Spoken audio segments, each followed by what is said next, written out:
Sveiki, technikai Artūras ir Vytautas atvykome šiandien į objektą ir remontuosim lietvamzdį, kuris yra išsinėręs. Ir prieš pradedant darbą mes užsidėsim saugos diržus, nes bus darbas atliekamas su autobokšteliu.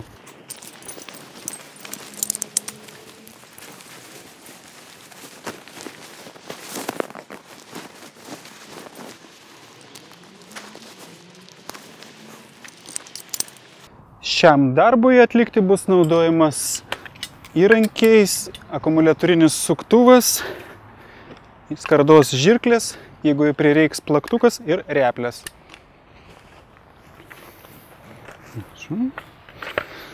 Ir dar šitai, prieš pradedant dirbti su autobokšteliu, reikia apsitverti darbo vietos stop juostą, kad nepatektų pašaliniai asmenys.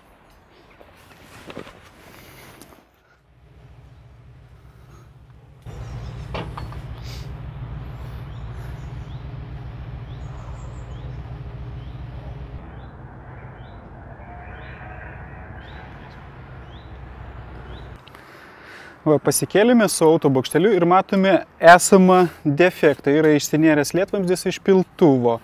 Lietvamzdį reikia su piltuvu sujungti ir sunerti 10 cm gylyje ir jį susuksime su specialiais stoginiais varžtais.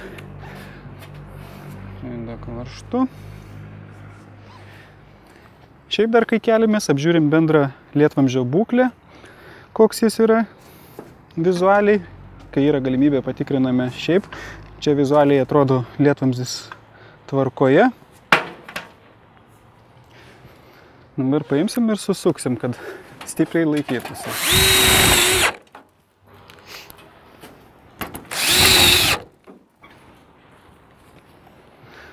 Susukam su specialiais stoginiais varžtais, kad nepraleistų vandens per sujungimą.